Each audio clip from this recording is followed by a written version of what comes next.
All right, guys, today I want to dispel the myth that you have to take in 1,000,000% of your calories from fat, otherwise, you're not going to be in ketosis. And this is one of the most common myths, okay, that's thrown around in the keto community. And this is also the reason why a lot of people do not lose weight on keto, okay? So, what I'm saying is, people say, if you take in too much protein, you're going to go ahead and burn the protein as carbs for fuel, and you're not going to go into ketosis. If you don't take in enough fat, you're going to burn carbs for fuel. You're not going to go into ketosis. Okay, and that is simply not the case. And I'm going to go ahead and break it down. The first primary fuel source for people is basically carbs. Most people eat French fries and ho-hos and donuts and pizza all day. They eat carbs, they eat sugar, they eat crap all day, and their body gladly burns all that shit. It's not the most efficient method, but whatever, it's fine. Your body will gladly burn carbohydrates when carbohydrates are present. Now, when carbohydrates are not present, it has two choices. Your body can either die or find an alternate fuel source. Dying is your body's last option in every case. So it's obviously going to look for an alternate fuel source, and there are two. One of them is so-called gluconeogenesis. What that basically means is you make glucose out of protein. Whether it's protein from your organs, protein from your muscle, or protein from your diet, you take protein, break it down through gluconeogenesis, make it into glucose. You're still burning carbs. So that's why people are saying if you take in too much protein, you're going to be burning it through gluconeogenesis and using it as fuel. And that is absolutely positively untrue. Okay? Because the fact of the matter is this: if you do not take in carbs or fat, you will fucking die.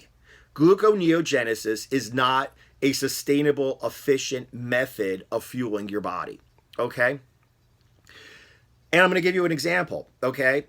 And I'm going to give you an example, and I'm going to give you some homework. Okay? Look this up on your own. Do not believe me. Look up something called protein poisoning or rabbit starvation. Rabbit starvation and protein poisoning is two terms for the same phenomenon. Rabbit starvation is basically what the North American native Indians used to call it when a person would eat rabbit, which is apparently an extremely lean meat. They would eat just protein, like rabbit or some other extremely lean meat. They would eat no carbs, they'd eat no fat, and they would go crazy and die.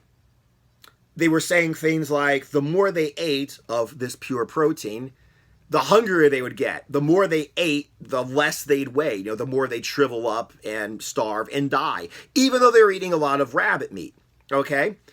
So if gluconeogenesis is capable of fueling your body and just taking over, even in the presence of fat, why is it that people will die if they just eat rabbit meat?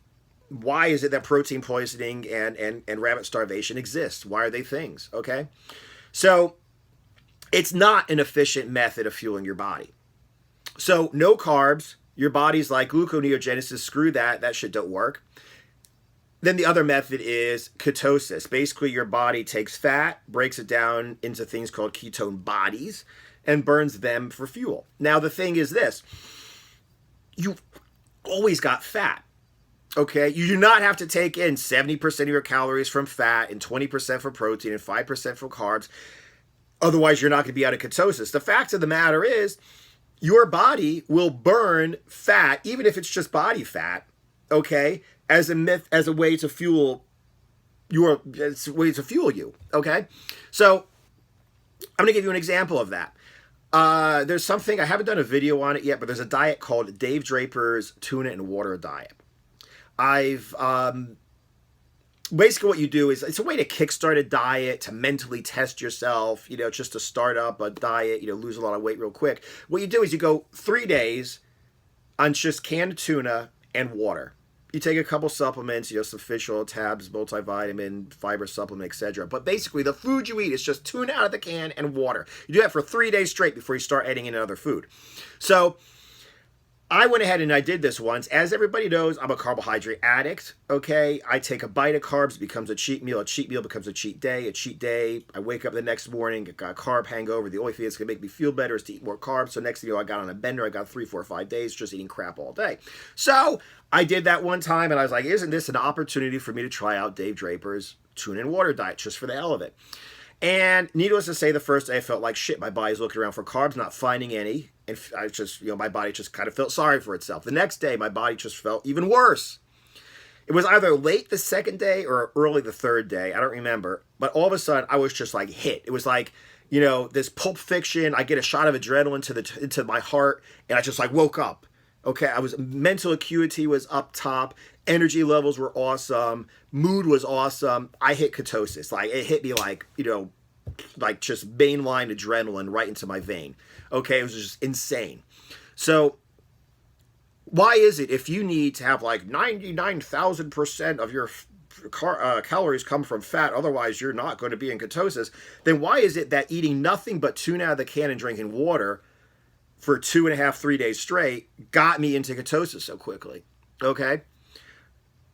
So first of all, there's that, okay, my personal experience. But another thing is you've always got two things in your body. You've always got fat to burn and you've always got protein to burn, okay? If gluconeogenesis is such an efficient thing, then why is it that your body does it automatically when you fast, when you go starve yourself, when you don't take in carbs? Why doesn't your body burn muscle and internal organs through gluconeogenesis for energy? Why is it? It doesn't work because it doesn't work. It's not an efficient method of burning, of fueling your body.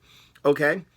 But even though I was just eating tuna out of the can, I had enough body fat for my body to be like, hey, let's bust that down, rip it apart, make it into ketones, and use that as energy. And that's exactly what happened. Okay? So you do not need a certain amount of percent. People are acting like, if you take in 2,000% of your calories from fat, all of a sudden, this portal is going to open up and you're going to speak to spirit people on the other side and you're going to be in ketosis and the Red Sea is going to part. No, none of that shit happens, okay? It has nothing to do with how much fat you're taking in. It has to do with how little carbs you're taking in. If you're taking in under 50 grams of carbs a day, total carbs, under 30 grams of net carbs a day, whatever. I mean, however you want to calculate it. Basically, I try to keep my total carbs under total carbs, including fiber, under like 30, 40 grams a day. Definitely under 50, okay? Definitely keep your net carbs, which is carbs minus fiber, under 30. But the bottom line is if you're not taking in so few carbs, you're not going to be able to fuel your body with that few carbs. So you're going to have to use something else. And the next best thing for your body is ketosis, burning fat for fuel, okay? Now, like I said, you do not have to take in a huge amount of fat in your diet because your body can also burn body fat. Now let's talk about that. This is why I said one of the reasons why a lot of people do not lose fat when they're on a ketogenic diet, because you're taking in 1 million calories and like 1,000,000% of those 1,000,000 calories are from fat, okay?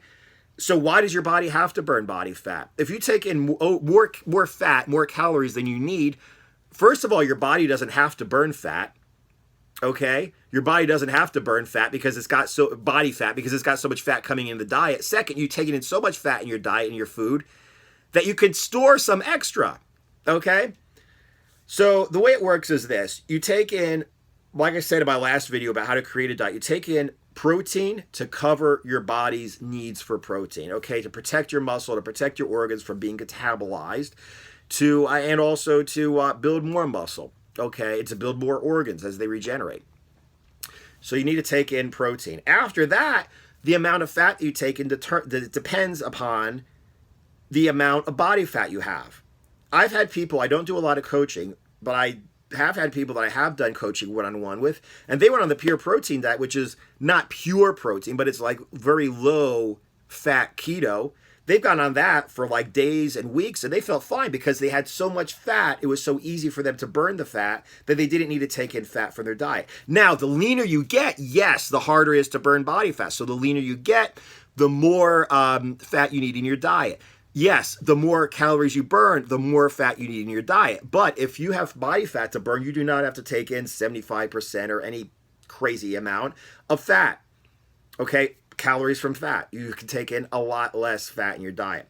So if you want to know exactly how to manipulate this, your protein and your fat and your total calories to get the result you want, whether it's building lean muscle or losing fat without losing muscle, check out Low Carb Cutting and Bulking. It includes the pure protein diet for cutting.